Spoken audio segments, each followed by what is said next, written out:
요나 1장. 아미떼의 아들 요나에게 주의 말씀이 내렸다.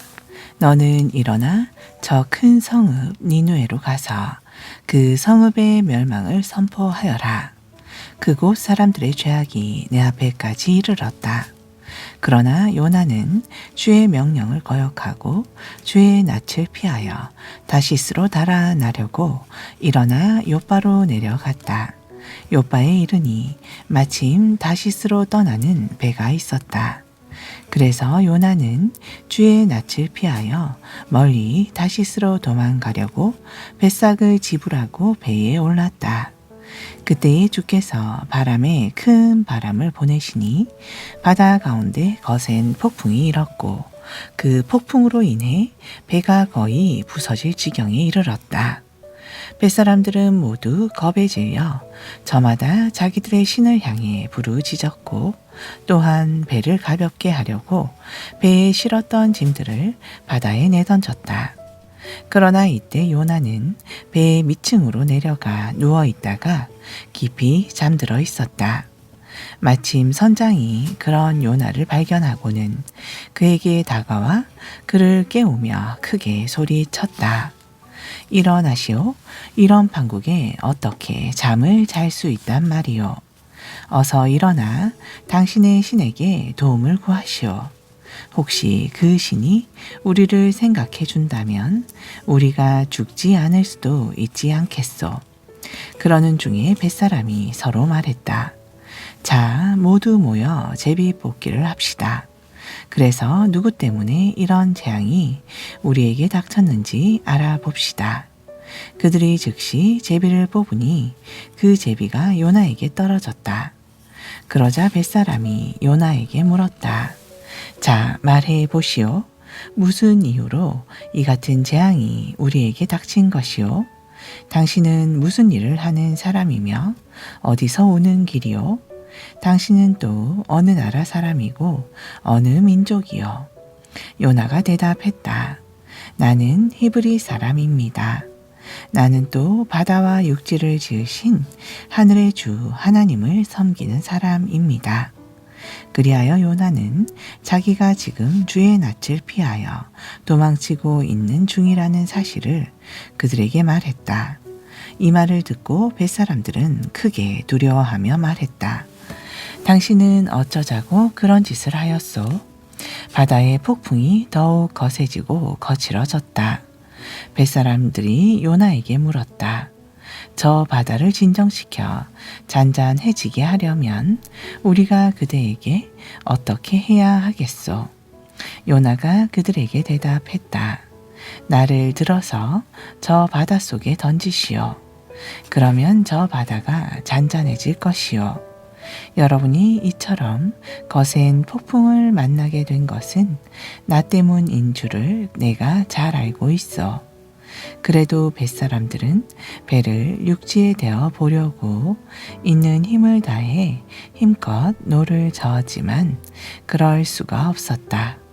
파도가 더욱더 거세게 일었기 때문이다. 그러자 더 이상 견디지 못하고 그들이 마침내 주께 부르짖었다. 주여, 간절히 빕니다. 이 사람의 목숨을 앗아가시려고 우리까지 모두 죽이지 마시옵소서.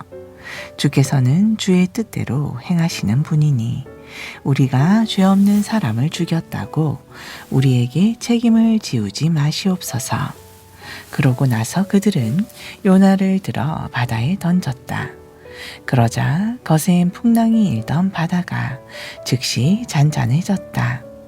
이 일로 뱃사람들은 주를 몹시 두려워하게 되었으므로 그들은 주께 희생 제물을 바치고 앞으로는 주님을 섬기기로 맹세하였다. 그때 주께서는 큰 물고기 한 마리를 미리 준비해 두셔서 요나를 삼키게 하셨다.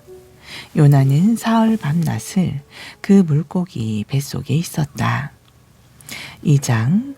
요나는 물고기 뱃속에서 자기 하나님 주께 기도를 드렸다. 내가 고난 가운데서 주께 부르짖었더니 주께서는 내게 응답해 주셨습니다. 내가 무덤 같은 물고기 뱃속에서 주께 도움을 호소했더니 주께서는 나의 음성을 들어주셨습니다. 주께서 나를 들어 바닷속 깊은 곳으로 던지셨으므로 큰 물결이 나를 에워쌌고 주의 거센 파도와 큰 물결이 내 몸 위로 덮쳤습니다. 그때 내가 주께 아뢰기를 오 주여 비록 내가 주님의 눈앞에서 쫓겨났을지라도 나는 또다시 주님 계신 성전을 바라보렵니다 하였습니다. 물이 나를 완전히 삼키려고 내 영혼까지 빙 둘렀고 바다의 깊음이 나를 온통 에워쌌으며 바다 풀들이 내 머리를 칭칭 휘감았습니다. 내 몸은 산들의 뿌리가 박혀있는 바다 맨 밑바닥까지 내려갔고 땅은 빗장을 질러 나를 거기에 영영 가두려 했습니다. 그럴지라도 나의 주 하나님이시여 주께서는 내 생명을 그 죽음의 구덩이에서 건져 올리셨습니다. 내 영혼이 피곤하여 내 목숨이 꺼져갈 즈음 내가 다시 주님을 기억하고 주께 기도를 하였더니 내 기도가 주님 계신 성전에 다다랐습니다. 거짓되고 헛된 우상을 섬기는 사람마다 주께서 자신들에게 베푸신 은혜를 저버립니다. 그러나 나는 감사의 노래를 부르면서 주님께 희생 제물을 바치고 주께 맹세한 나의 모든 약속을 성실히 지키겠습니다. 구원은 오직 주께로부터 옵니다. 주께서 그 물고기에게 명령하시자 그 물고기는 요나를 해변에 뱉어냈다. 3장 주의 말씀이 요나에게 두 번째로 내렸다. 너는 일어나 저 큰 성읍 니누에로 가라. 그리로 가서 내가 내게 일러준 말을 그곳 사람들에게 선포하라. 요나가 일어나 주의 말씀에 순종하여 니누에로 갔다. 당시 니누에는 아주 큰 성읍이어서 그 성읍의 둘레를 한 바퀴 도는데 걸어서 3일이나 걸렸다. 요나는 그 성읍으로 들어가서 하루 종일 돌아다니며 하나님의 말씀을 외쳤다. 니누의 사람들이여 40일이 지나면 이 니누의 성읍은 멸망할 것이요. 그러자 니누의 사람들이 하나님의 말씀을 믿었다.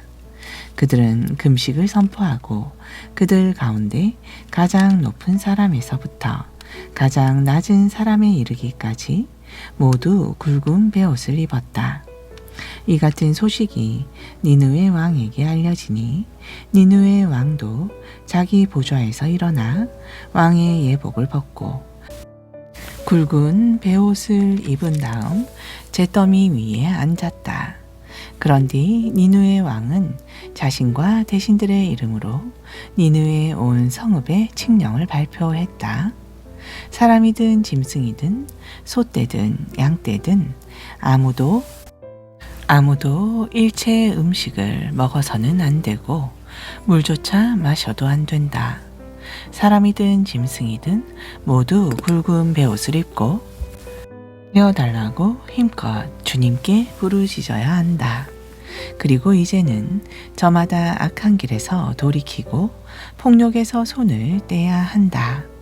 그러면 혹시 하나님께서 마음을 돌이키시고 우리를 향한 그 진노를 거두셔서 우리를 멸망시키지 않으실지 누가 알겠느냐. 하나님께서는 니느웨 사람들이 행한 것, 곧 그들이 자기들의 잘못을 뉘우치고 악한 길에서 돌이켜 떠난 것을 지켜보시고 그 마음을 돌이키셨다. 그래서 그들에게 자비를 베푸시어 그들에게 내리기로 마음먹었던 재앙을 내리지 않으셨다. 4장 그러나 요나는 이 일이 몹시 만마땅하여 잔뜩 화가 났다. 그는 주께 기도하며 말했다.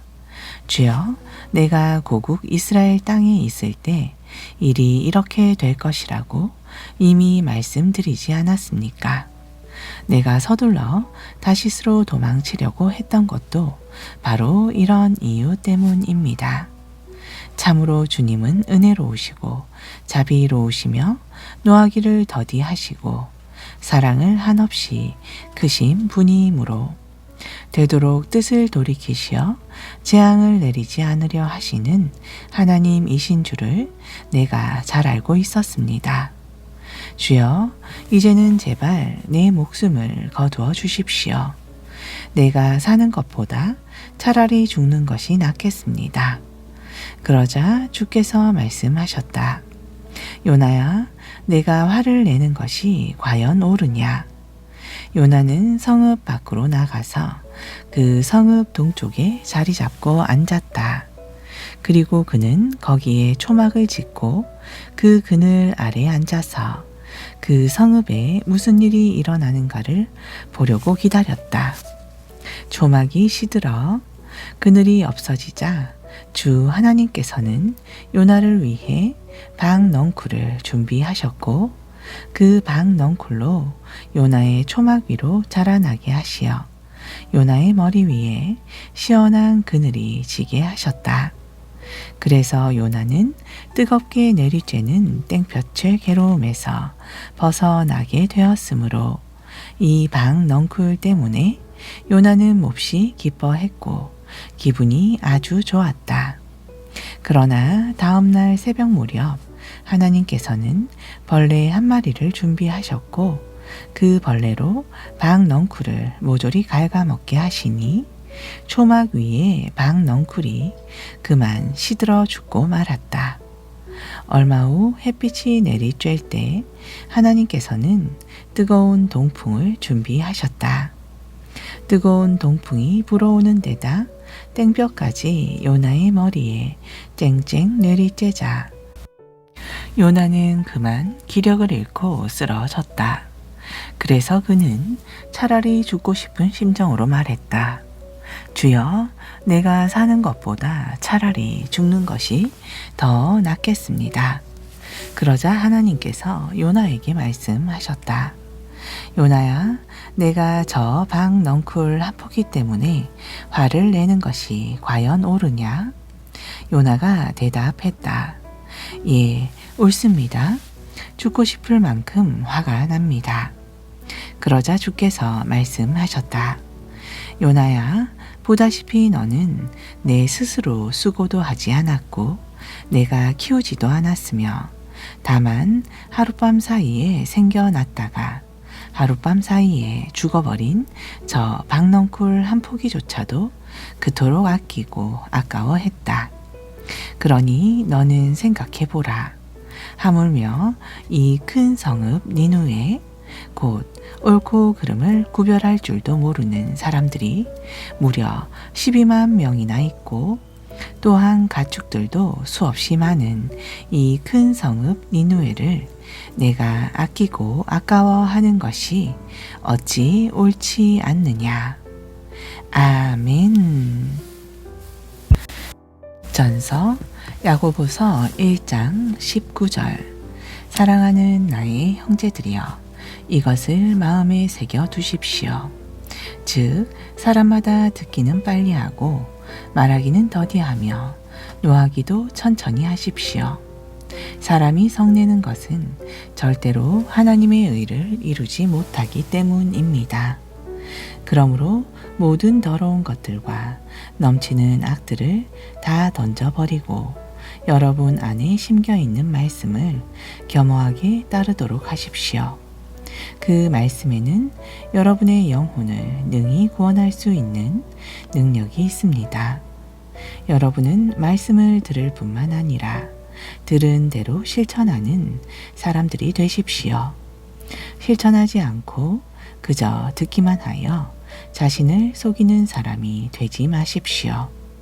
만일 여러분이 말씀을 듣기만 하고 실천하지 않는다면 그 사람은 거울로 자기 얼굴을 자세히 들여다보기는 하지만 거울 앞을 떠나고 나면 자신이 어떻게 생겼는지 즉시 잊어버리는 사람과 같습니다. 그러나 사람을 자유하게 하는 온전한 주의 법을 자세히 살피고 그것을 지키는 사람은 듣기만 하고 잊어버리는 사람이 아니라 들은 대로 실천하는 사람입니다. 이런 사람은 자신의 행한 대로 말미암아 복을 받을 것입니다.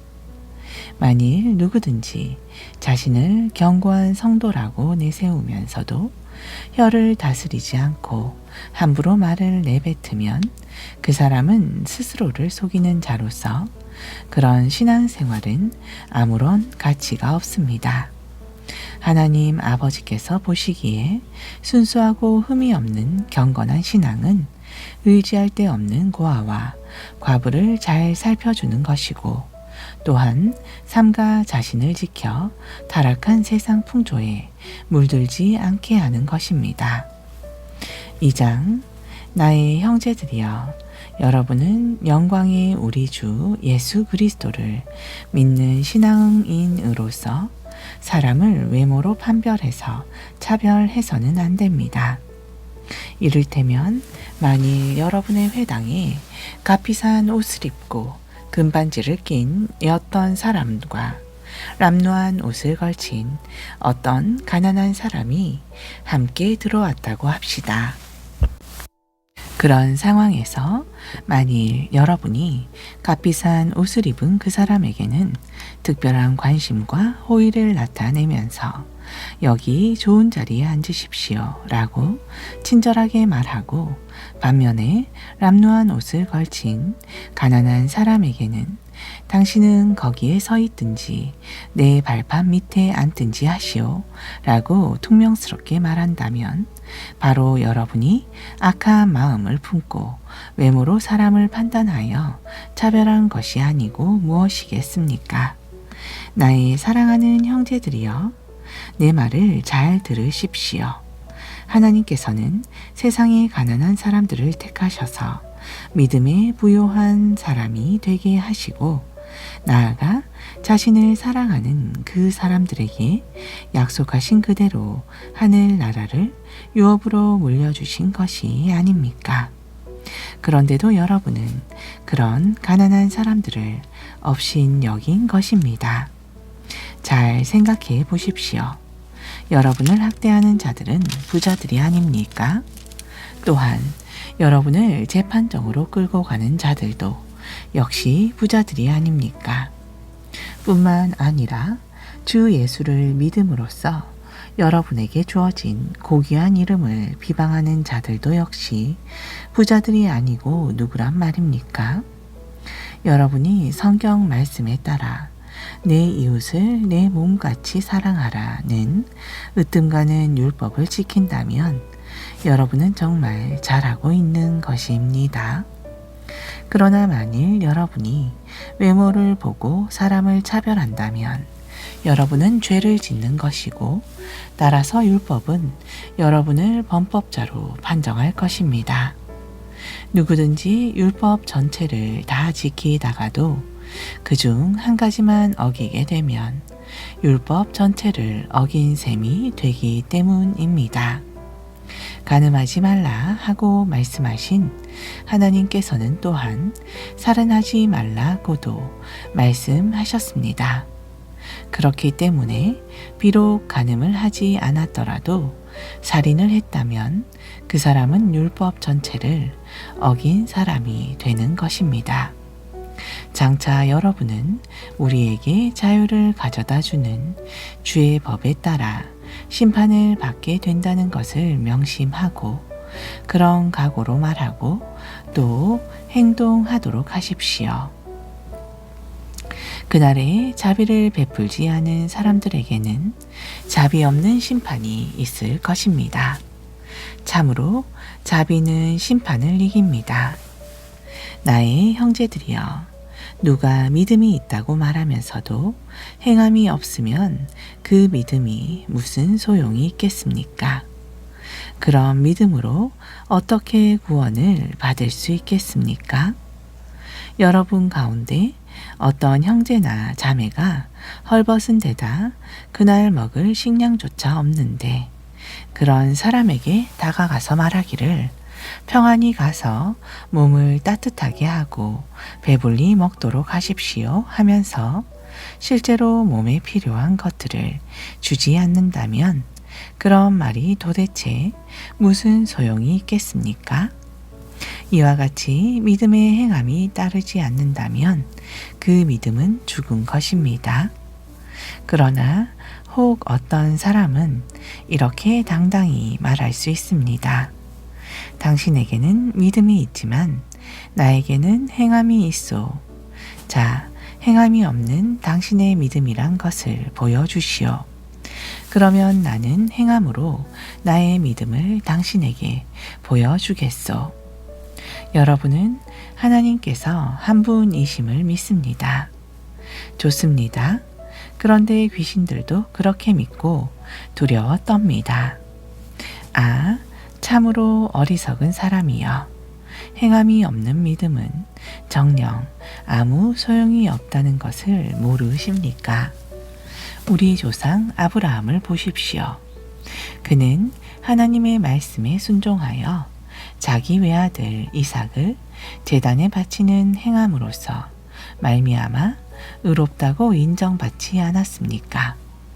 여러분이 보는 대로 아브라함의 믿음에는 행함이 따랐으며 그런 행함으로 인해 아브라함의 믿음이 온전하게 된 것입니다. 그래서 성경에 기록된 대로 아브라함이 하나님을 믿었으므로 하나님께서는 그의 믿음을 보시고 아브라함을 의롭게 여겼다라는 말씀이 이루어졌고 또 그는 하나님의 벗으로까지 불렸습니다. 이와 같이 사람이 그 행함으로 하나님께 의롭다고 인정받는 것이지 행함이 없이 단지 말로만 믿는다고 해서 의롭게 되는 것이 아닙니다. 여리고 성의 기생 라합도 이스라엘의 점탐꾼들을 영접하여 숨겨준 후에 다른 길로 무사히 보내준 그 행함으로 인해 의로운 사람으로 인정받지 않았습니까? 그렇습니다. 영혼 없는 몸이 죽은 것과 같이 행함 없는 믿음은 죽은 것입니다. 3장 나의 형제들이여 여러분은 선생 되기를 쉽게 알아 너도 나도 선생이 되겠다고 나서지 마십시오. 여러분도 다 알고 있는 대로 후일에 가르치는 사람 된 우리가 더 엄중한 심판을 받을 것이기 때문입니다. 우리 모두는 여러모로 실수를 많이 저지릅니다. 만일 누구든지 말에 실수가 없는 사람이 있다면 그는 자기 자신을 잘 다스릴 수 있는 참으로 온전한 사람이라 할 수 있습니다. 말을 길들여 부리려고 하면 우리는 말의 입에 재갈을 물려 마음대로 부릴 수 있습니다. 배를 보십시오. 아무리 배가 크고 거센 바람에 밀려도 항해 사는 작은 키 하나로 배를 능히 조종하여 자신이 원하는 방향대로 배를 몰고 갈 수 있습니다. 이와 마찬가지로 우리 몸의 혀도 매우 작은 지체에 불과하지만 엄청난 역할을 감당할 수 있다고 자랑합니다. 정말 그렇습니다. 아주 작은 불씨 하나가 거대한 숲을 다 잘라버릴 수 있습니다. 혀 역시 불입니다. 또한 악으로 가득 찬 불법의 세계입니다. 비록 혀가 우리 몸의 작은 지체에 불과하지만 진실로 혀는 우리의 온몸을 더럽히고 우리 인생의 수레바퀴에 불을 질러 삶을 망쳐놓고 결국에는 혀 자체도 지옥불에 타버리고 맙니다. 온갖 종류의 짐승이나 새나 땅에 기어다니는 것들이나 바다의 생물들은 다 길들여질 수 있어서 사람에 의해 길들여 왔습니다. 그러나 사람의 혀를 길들일 수 있는 사람은 아무도 없습니다. 참으로 혀는 도무지 지칠 줄 모르는 악이요 사람을 죽이는 치명적인 도구로 가득 차 있습니다. 우리는 이 혀로 주님이신 아버지 하나님을 찬양하기도 하지만 또한 바로 그 혀로 하나님의 형상에 따라 지음받은 사람을 저주하기도 합니다. 이처럼 같은 혀, 같은 입에서 찬양도 나오고 저주도 나옵니다. 그러나 나의 형제들이여, 참으로 그래서는 안 됩니다. 샘이 한 구멍에서 어떻게 단물과 쓴물을 동시에 낼 수 있습니까? 나의 형제들이여, 어찌 무화과 나무가 올리브 열매를 맺을 수 있겠으며 포도나무가 무화과 열매를 맺을 수 있겠습니까? 마찬가지로 짠물을 내는 샘이 단물을 낼 수는 없습니다. 여러분 가운데 누가 진정으로 지혜 있고 분별력 있는 사람입니까? 지혜에서 나오는 온유함으로 착하고 선한 행실을 하는 사람이야말로 참으로 그런 사람입니다. 여러분의 마음속에 강렬한 시기심과 이기적인 욕망을 품고 있다면 그런 것들을 자랑하지도 마시고 또한 진리를 거슬러 거짓말을 하지도 마십시오. 그런 지혜는 하늘로부터 온 것이 아니라 세상에 속한 것이요 육신에 속한 것이며 마귀에게 속한 것입니다. 시기심과 이기적인 욕망이 들끓는 곳에는 온갖 혼란과 악행이 차고 넘칩니다. 그러나 하늘로부터 오는 지혜는 무엇보다 순결하고 또한 화평하고 너그럽고 양순하고 자비와 선한 열매가 풍성하고 편견이 없고 위선적이지 않습니다. 참으로 의의 열매는 화평케 하는 사람들이 화평의 씨를 뿌릴 때 거둘 수 있습니다. 4장, 여러분 가운데 싸움이나 다툼이 생겨나는 원인은 무엇입니까? 여러분 지체들 안에서 서로 싸우고 있는 육신의 욕망 때문에 생겨나는 것이 아닙니까? 여러분의 욕심을 부려 무엇인가를 원했는데도 그것을 얻을 수 없으면 살인을 저지릅니다. 무엇인가 탐내어도 그것을 갖지 못하면 서로 싸우고 다툽니다. 만일 여러분이 얻지 못했다면 그것은 여러분이 하나님께 간구하지 않았기 때문입니다. 만일 여러분이 하나님께 간구했는데도 얻지 못했다면 그것은 여러분이 자신의 육체인적인 쾌락을 누리는 데 쓰려고 잘못된 동기에서 구했기 때문입니다. 세상과 간음하는 사람들이여, 여러분은 세상과 친구된다는 것이 하나님께 등을 돌리는 행위라는 것을 알지 못합니까? 누구든지 세상과 친구가 되려는 사람은 하나님과는 원수가 되는 것입니다. 정말로 여러분은 하나님께서 우리 속에 살게 하신 성령님은 우리를 질투하기까지 사모하신다라는 성경 말씀을 하찮은 말로 생각합니까? 또한 하나님께서는 우리에게 더 큰 은혜를 베풀어 주십니다. 즉 성경에 기록되기를 하나님께서는 교만한 자들을 물리치시고 겸손한 자들에게는 은혜를 베푸신다 라고 했습니다. 그러므로 하나님께 복종하고 마귀에게 대항하십시오. 그리하면 마귀가 여러분을 피해 도망칠 것입니다. 하나님을 가까이 하십시오. 그러면 하나님께서도 여러분을 가까이 하실 것입니다. 죄인들이여, 죄악에서 떠나 손을 씻으십시오. 두 마음을 품은 자들이여, 여러분의 마음을 정결하게 하십시오. 나의 형제들이여, 슬퍼하고 탄식하며 통곡하십시오.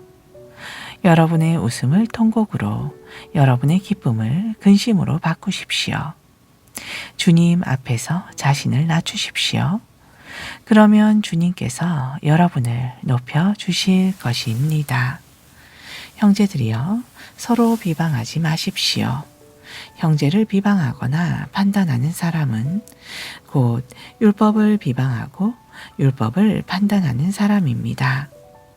여러분이 율법을 판단하면 여러분은 율법을 행하는 사람이 아니라 감히 율법을 심판하는 사람이 되는 것입니다. 율법을 만드신 분과 심판하시는 분은 오직 한 분뿐이신데 그분만이 사람을 구원하실 수도 있고 멸망시키실 수도 있습니다. 그러할진대 여러분이 도대체 무슨 권리로 자기 이웃을 심판한단 말입니까? 혹 오늘이나 내일 어느 도시로 가서 1년쯤 거기에 자리 잡고 살면서 장사를 잘하여 한 미천 크게 잡아보자 라고 마음속에 계획하는 이들이여, 내 말을 잘 들으십시오. 여러분이 어찌 내일 일어날 일을 알 수 있단 말입니까? 여러분의 생명이 무엇입니까? 사실 여러분의 생명은 잠깐 나타났다가 어느새 사라져버리는 악기일 뿐입니다. 그러므로 여러분은 도리어 주님께서 허락하신다면 내가 사는 날 동안에 이런저런 일을 할 것이다 라고 말해야 마땅합니다. 그런데도 지금 여러분은 우쭐대면서 헛된 자랑을 늘어놓고 있으니 그런 자랑은 다 악한 것입니다. 그러므로 누구든지 마땅히 해야 할 선한 일이 무엇인지 알면서도 그 선한 일을 행하지 않으면 그 사람은 죄를 짓고 있는 것입니다. 아멘.